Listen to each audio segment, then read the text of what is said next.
Hello दोस्तों, नमस्कार। Shweta blog में आप सभी का स्वागत है। और आज मैं शेयर कर रही हूँ जितिया व्रत का पूजा।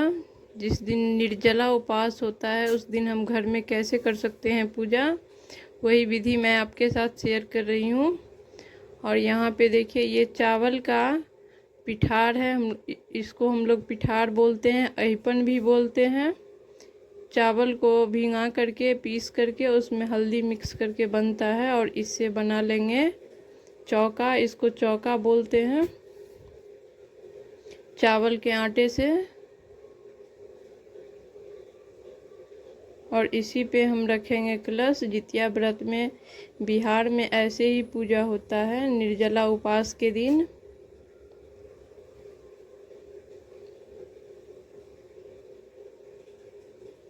और बीच में जितने जगह है उस सारा में बिंदी लगा देंगे पिठार से ही।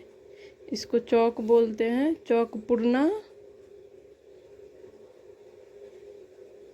और फिर इस पे रख देंगे थोड़ा सा, एक मुट्ठी जितना चावल, क्योंकि कलश जमीन पे नहीं रखा जाता है, उसके नीचे कुछ ना कुछ रखना होता है। तो थोड़ा सा चावल रख देंगे और फिर उस पे रखेंगे कलश। कलश में है शुद्ध जल, गंगा जल, और हमने एक फूल डाल दिया था और उसके अलावा कुछ भी नहीं डाला था इस जल में, इस कलश में। उसके अलावा कुछ भी नहीं डाला जाता है।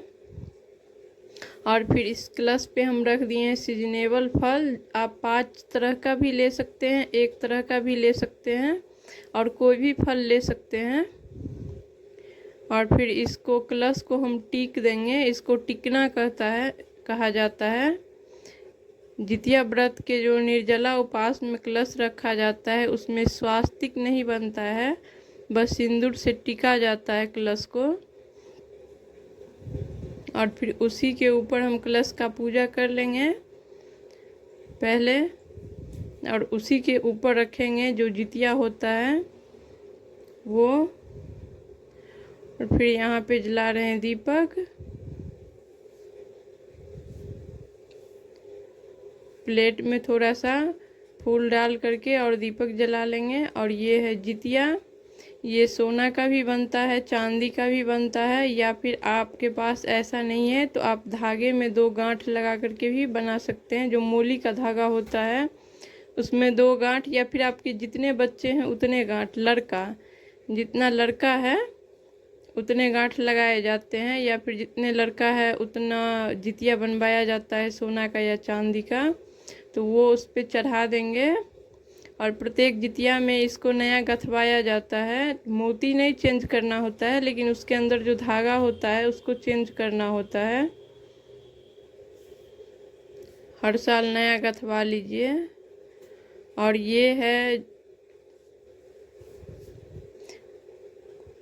सीधा, पंडित जी के लिए जो सीधा होता है वो है चावल, दाल और सब्जी, हल्दी, नमक।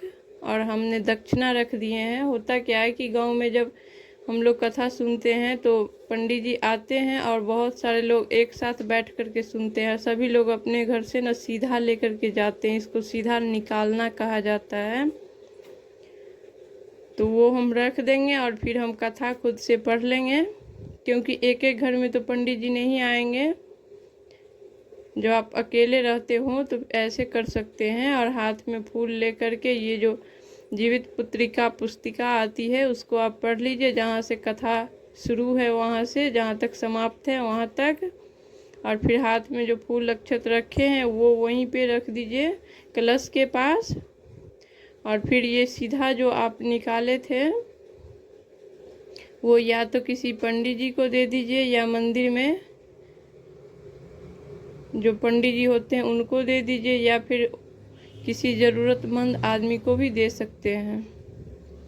तो देखिए, हमने कथा पढ़ लिया।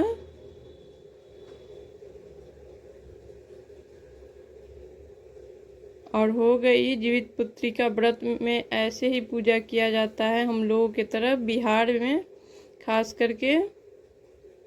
और ये जो कलश पे फल है वो घर के बच्चे खाएंगे प्रसाद रूपी। और ये जो जितिया है वो पूजा होने के बाद जो व्रत करती है वो उस दिन पहनती है उसको।